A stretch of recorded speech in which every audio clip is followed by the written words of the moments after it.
For me, I don't know, I guess I never planned much my career. A lot what happened to me just kind of happened. But one thing was constant for me, and that was, the want to face the camera and, to just be a performer, to enact scenes, to play characters, to, live another life, like be different people. So I guess that process is what I enjoyed the most, and I still do. So I think that's the only thing that matters to me even now.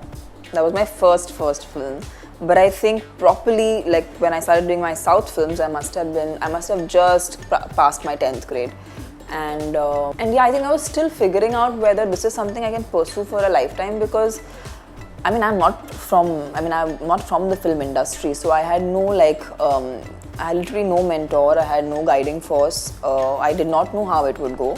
So I think also because my family, there are a lot of doctors in my family, there are lots of, they're all very, very highly educated. So I was thinking, okay, maybe I'll focus on my studies also.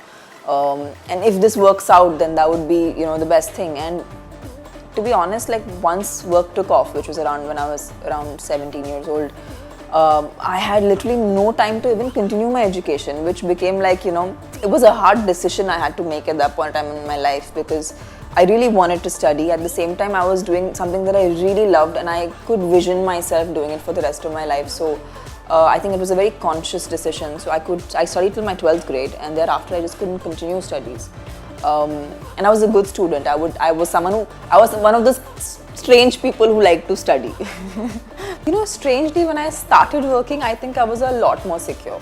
I was a lot more confident. I was a lot more. I didn't really care of what people thought of me. And I think that's probably the reason I could survive. Although I was so young and I was in an industry where I didn't even speak the language, and I was working with people much older than me at that point of time. It didn't daunt me at all. I was just too much into trying to just be in front of the camera, do my job. That was so much of my energy, that what people were thinking, what they perceived of me, whether it was right or wrong, I was really not processing that at all. I think probably after I got success and I got, when people started liking my work, is when I started getting more critical of myself, and I started being more conscious of what I was doing. Versus when I started off. So actually that phase was much easier. Of course, making choices was difficult because I didn't know who was who. In the South Indian film industry also, I didn't know what was the body of work that the person has done. So for me, the first 5-6 years of my career was just kind of exploring and understanding. So I used to watch a lot of South Indian channels on TV, because I was just trying to understand what kind of music do they like, it was basically research for me, and also knowing who is who, because I wasn't exposed to that cinema as growing up as a kid. I think in the beginning of my career, of course, when I worked in the southern film industry, the parts were a certain kind, and definitely it was what was being made then. In 10-15 years ago, the kind of parts that were being made and the kind of roles that we're getting today, उसमें बहुत फर्क. Thankfully बहुत फर्क है. And I think there was a commercial space that I made a mark in, which is a difficult market to crack.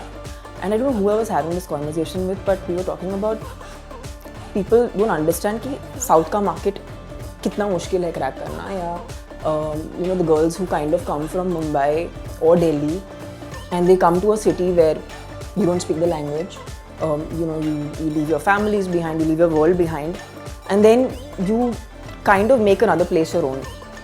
And I did that very, very young. So I feel I was first trying to make sure that I become powerful in a place, so I command what I want.